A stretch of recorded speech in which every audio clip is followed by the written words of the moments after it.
I come from a multiracial family because both of my parents were and are biracial and bicultural. My mother is Potawatomi and Irish, and my father was Arab American and Eastern European.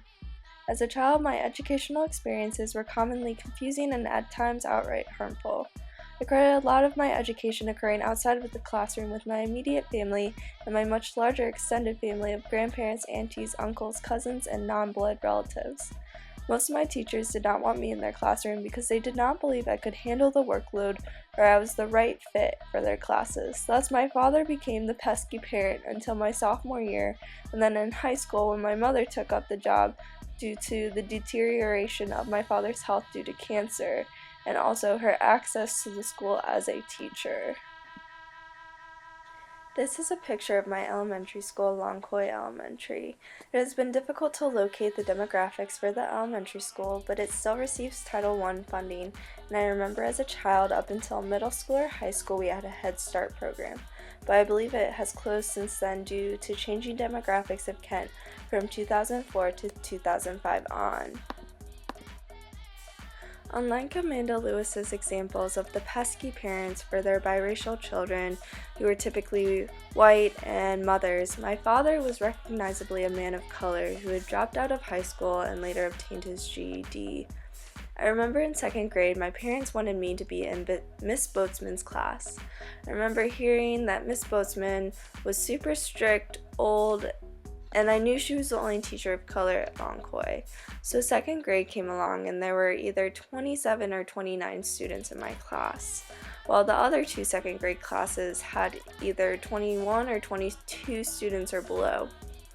Plus, I remember almost all the kids in my class were either students of color and or coming from families with a low socioeconomic status. I remember my dad writing to the school board, the superintendent, and other school officials, and even going into school board meetings, but receiving no tangible responses or solutions. And my mother was also very wary about becoming too involved since she was a high school sped teacher in the school district. By the middle of the third grading period, around March, I believe, Miss Boatsman had been diagnosed with mono, or at least that's what they told us, and she later retired that summer. We had a sub for the rest of the year, and still our class size remained the same. Throughout my education, many of my teachers, principals, and other school officials did not take my father seriously.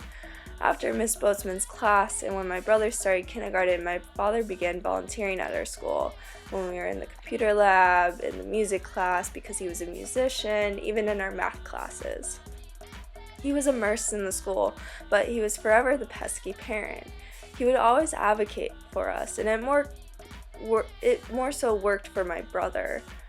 However, the first time I remember really working for me was in 8th grade when he fought with my older middle-class white female math teacher about how I needed to be placed in the Algebra 1 class. I don't know what changed her mind, but I was placed in that class. And so that definitely set me up for what would come in high school and how my mom would continue to advocate for me once I got to the high school. Finally, I have one last story to share. So after Mr. Shaw in 9th, 10th, and 11th grade, I had two teachers for history. They were both older, white, upper middle class, and they relied on banking teaching methods. I remember just taking notes for the entire class period off of the overhead projector. And so one conversation that I had with my 11th grade AP Gov teacher will stay with me forever. And so that was the first time I had ever had another Indigenous student in my class, and so we stuck together. However, that day, Mr. Fisher had been bragging about how he was a descendant of General Custer, and I asked him why that was something to be proud of.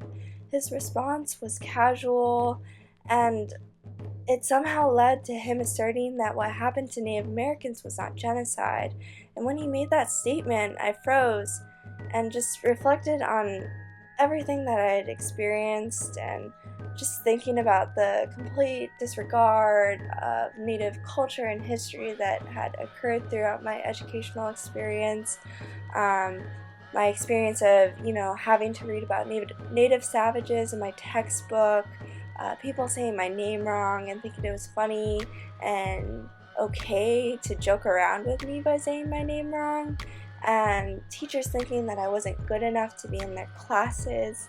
And so everything just came boiling up, especially with how much I just hated my school and how much I wanted to leave. And so all I could get out was just a raging, "What? Who do you think you are? And how did you become a teacher? And have you not studied history? Do you not remember the smallpox blankets, the wars, the removals?" And with as much knowledge that my family had given and passed on to me, in my community, and even Mr. Shaw, it still did not provide me with the language and the tools to handle the situations. And this really didn't come until college, after I had my first Native professor.